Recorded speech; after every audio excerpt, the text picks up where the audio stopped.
வணக்கம் சார். வணக்கம் ஜெயமா. சார், நேற்று திடீர்னு ஒரு சேட் நியூஸ், ரோபோ சங்கர் அவர்கள் இறந்து விட்டார் அப்படின்னு சொல்லி நம்ம எப்பயுமே யாருக்காவது உடம்பு சரியில்லாமல் அவங்க ரொம்ப நாள் ஹாஸ்பிட்டலில் இருந்து அதை ப்ரிடிக்ட் பண்ணியிருப்பாங்க, இது ரொம்ப முடியாமல் இருக்காரு அதனால் இறந்துட்டாரு அப்படின்னு.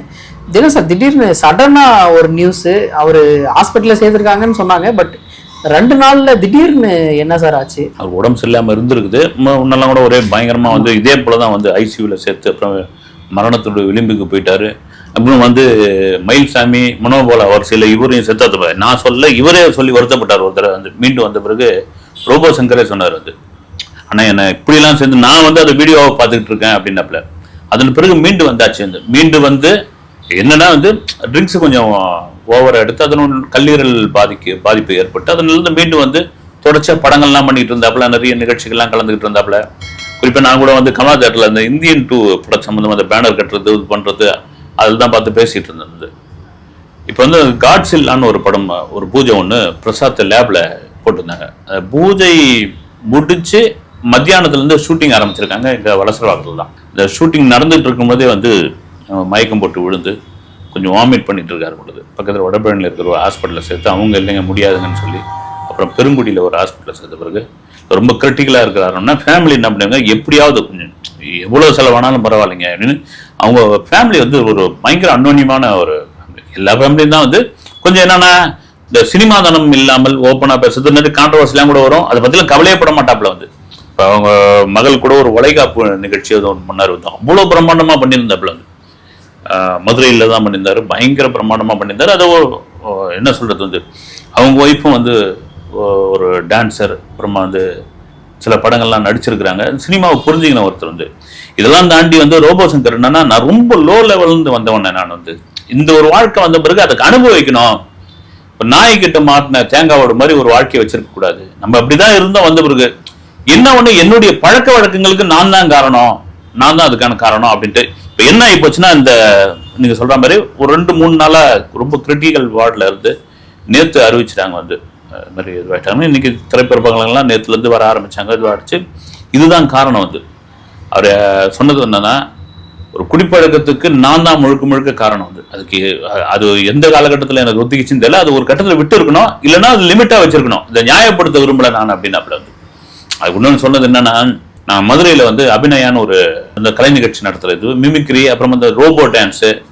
ரோபோ டான்ஸ்னா என்ன அப்படின்னா, இந்த மெட்டாலிக்கல் பெயிண்ட் இருக்கு இல்லைங்களா, உடம்பு முழுக்க அடிச்சுக்கிட்டு போயிட்டு ரோபோ மாதிரியே பண்றது. அந்த காலகட்டங்கள் அவ்வளோ ஃபேமஸாக இருந்தது.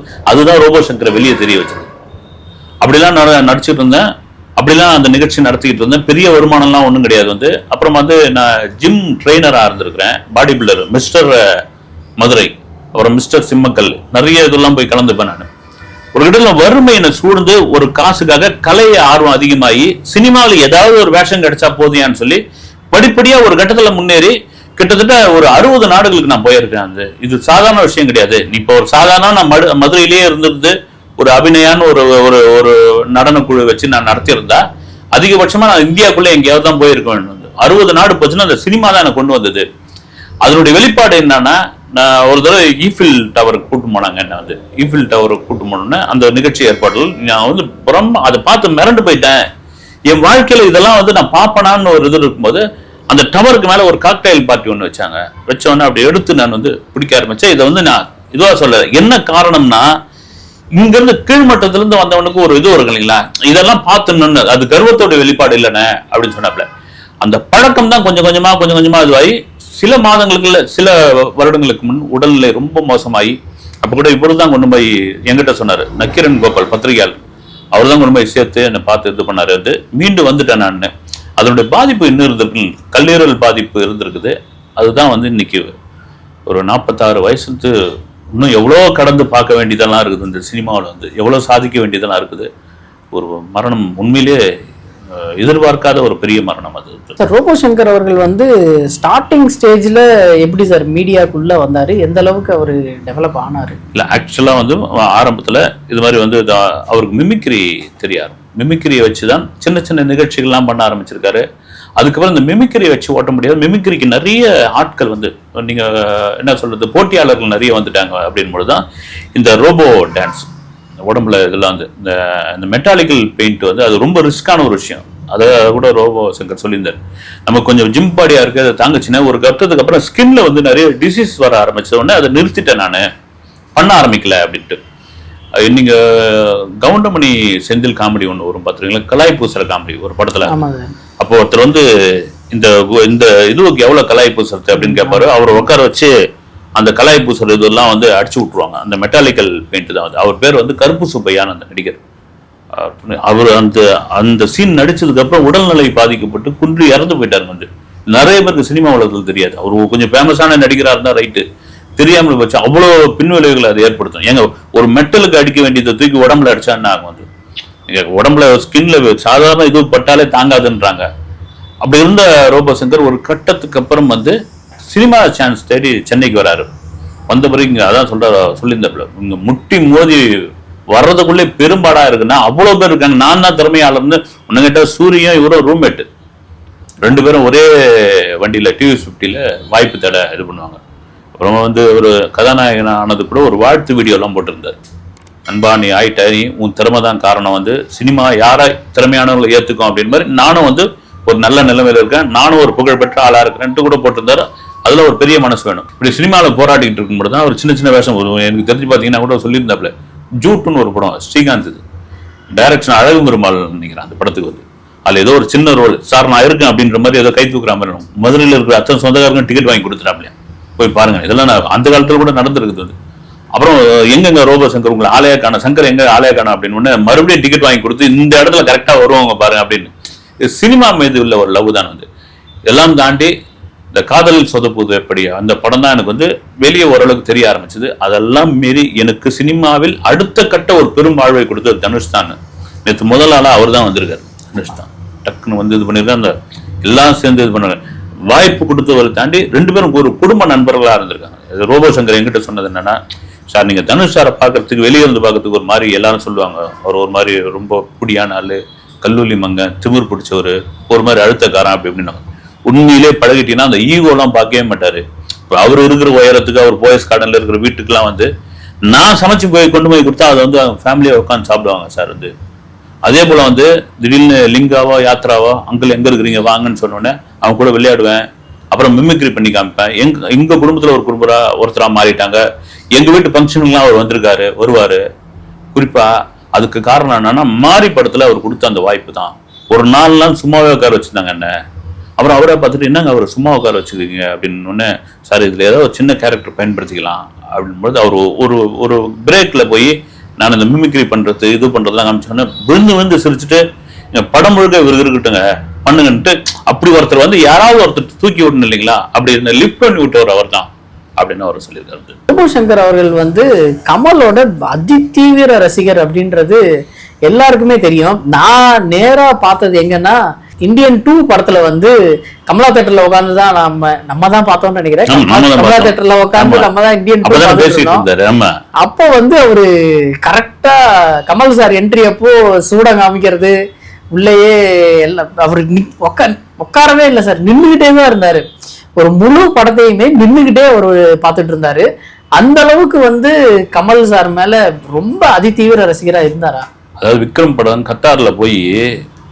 கத்தார்ல போய் ஒன்ஸ் மோர் ஒரு 5 முறை ஒரு பாட்டை இது பண்ணி பிளே பண்ணி வச்சிருக்காப்புல. கூப்பிட்டு திட்டினாராம் வந்து, பயங்கர வெறியரா நீங்க அப்படின்னாராம். ஆமா சார் அப்படின்ட்டு அந்த சந்தீப்பே ஒரு தடவை என்கிட்ட சொன்னார். அது என்னன்னா, ஆளாவந்தான் பட சமயத்துல அந்த மொட்டை கமல் நந்து கேரக்டர் இல்லைங்களா, அது அந்த கேரக்டர் மேல இன்ஸ்பயர் ஆகி என்ன பண்ணிக்கிறோம், இவரா போய் மொட்டை போட்டு ஜிம்பாடி வேற இல்லைங்களா, அந்த கிளாஸ் எல்லாம் மாட்டிக்கிட்டு பின்னாடி ஒரு இது மாதிரிலாம் வச்சுக்கிட்டு இந்த ஓனிடா இது மாதிரி வருங்களா, அது மாதிரி வீட்டுக்கு வந்திருக்காரு. வீட்டை விட்டு வெளியே திருத்திட்டாங்க. திருத்தின பிறகு அங்கே மதுரையில் இருக்கிற கமலஹாசன் ரசிகர் மன்றத்தினர் என்ன பண்ணிக்கிறேன், ஒவ்வொரு தேட்டரா போய் தேட்டரோட உச்சியில நிக்க வச்சுட்டு அதை அப்படி குதிக்கிற மாதிரி ஒரு சீன் இருக்கு இல்லைங்களா, அதே மாதிரி சின்ன ஒரு சேஃப்டிக்கு ஒரு ரோப்பை கட்டி குதிக்க வச்சுருவேன். அது ஒரு பெரிய ரிஸ்கான வேலை தான், ஆனால் இன்ட்ரெஸ்டா பண்ணிட்டேன். நான் கமலஹாசனுடைய மிக தீவிர ரசிகர் வந்து.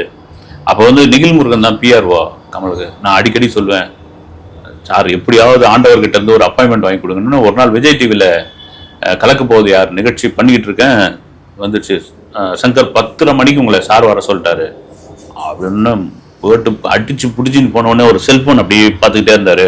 என்ன பண்ணல வாங்க சங்கர் அப்படின்னு குனிஞ்சுக்கிட்டே இது பண்ணாரு. நான் என்ன பண்றதுன்னு புரியல. ஏகலைவன் தெரியுமா உங்களுக்குன்னாரு. எனக்கு யாரும் தெரியாது சார் அப்படின்னேன். அதாவது குருவை பார்க்காமலே வந்து அந்த குருவை மனசுல நினைச்சுக்கிட்டு அந்த வித்தியை வந்து கத்துக்கிறது. அப்படி நீங்க ஒரு ஏகலைவன் அப்படின்னா எனக்கு ஒண்ணுமே என்ன சொல்றதுன்னே தெரியல அப்படின்ட்டு உங்க நிகழ்ச்சியெல்லாம் பார்த்துருக்கேன். குறிப்பா என் மேல ரொம்ப தீவிரப்பற்று உங்களுக்கு உண்டு போலது அப்படின்லாம் சொல்லிட்டு பெப்பட் ஷோ தெரியுமா அப்படின்னுக்கிறாரு. தெரியுமா தெரியாதா எப்படி சொல்றதுன்னு தெரியலன்னு புரிஞ்சுக்கிட்டாரு. நான் ஒரு படத்துல பொம்மையை கையில வச்சுக்கிட்டு இது பண்ணுவேன்னே அது நீங்க ஆமா சார் அப்படி அதை நீங்க கத்துக்குங்க, உலக அளவில் நீங்க ஃபேமஸ் ஆகலாம், உலக அளவில் உங்களுக்கு பெரிய வாய்ப்பெல்லாம் கிடைக்கும் அப்படின்னு அவர் வந்து வாயில கிளிப்பு மாட்டிக்கிட்டு அதே மாதிரி பொம்மை வச்சு எப்படி பண்ணணும்னு எனக்கு காமிச்சாப்புல. ஆனா அதை கத்துக்கிட்டு இருந்தேன்னா உண்மையிலே நான் ஒரு பிஸியான ஒரு இதுவா மாறி இருப்பேன். ஏன்னா அடுத்தடுத்து நிகழ்ச்சிகள் அடுத்தடுத்த பட வாய்ப்புகள் இருந்ததுனால கத்துக்க முடியல. ஒரு விஷயத்த இவங்கிட்ட இதுதான் இருக்குன்னு வந்து கண்டுபிடிச்சார் அவர் தான். அதன் பிறகு கமலஹாசன் சார் வந்து ஒரு தடவை மீட் பண்ணப்போ நான் வந்து அவர் அதே போல தான் வச்சு ஏதோ ஒரு கம்ப்யூட்டர்ல இது பண்ணிட்டு இருக்காரு. நான் பக்கத்துல அவர்கிட்ட சொல்லிட்டு இருந்தீங்கள்கிட்ட, ஆனா இந்த முறை வந்து எனக்கு அவர் முத்தம் கொடுக்குற மாதிரி என்னை கட்டி பிடிக்கிற மாதிரி இதெல்லாம் இது பண்ணணும்னு டக்கு நிமிந்து பார்த்துட்டு வாங்க அப்படின்னாரு. வந்து வாங்க அப்படின்னாரு. எப்படிதான் அதை இது பண்றான்னு தெரியல.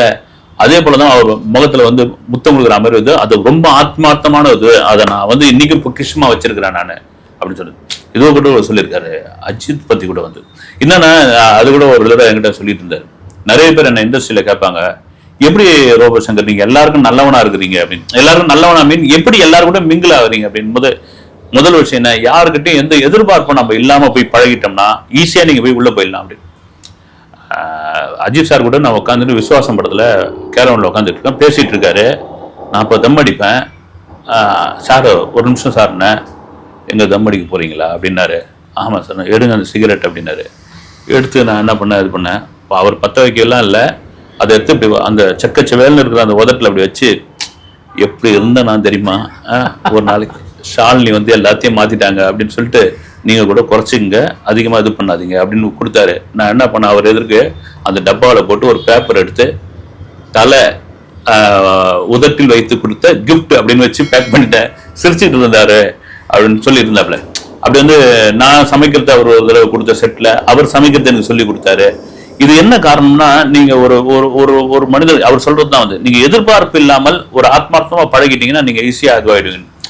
இவ்வளவு பேருடைய மனசுல பதிஞ்ச ஒரு நபர் வந்து இவ்வளவு பேருடைய மனசுல உள்ள போன ஒரு நபருக்கு வந்து இப்படி ஒரு 46 வயதில் ஒரு அகால மரணம் அப்படின்ட்டு ஒரு ஜெல்லிக்கவே முடியல.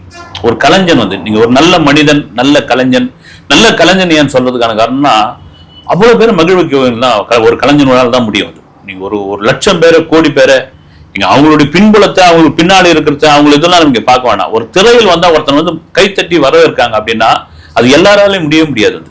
நீங்க சார்லி சாப்ளின் இன்னைக்கு உலகம் முழுக்க கொண்டாடுறதுக்கான காரணம் என்னன்னா, நாங்க எவ்வளவு அந்த காலத்துல மன அழுத்தத்துல இருந்தப்போ ஒரு சார்லி சாப்ளின் தான் வந்து எங்களை வந்து அப்படி வந்து எங்களை ரிலாக்ஸ் பண்ணாரு அப்படின்னு. அதனாலதான் வந்து ஒரு நல்ல கலைஞர்களை இழக்கும் போது ஒரு பெரிய இழப்புன்னு சொல்றதுக்கான காரணம் அதான். அவருடைய ஆத்மா சாந்தி அடைய நம்ம எல்லாருமே பிரார்த்திக்கணும்னு நினைக்கிறேன். அடுத்த வீடியோவில் சந்திப்போம் சார். நன்றி சார். வணக்கம்.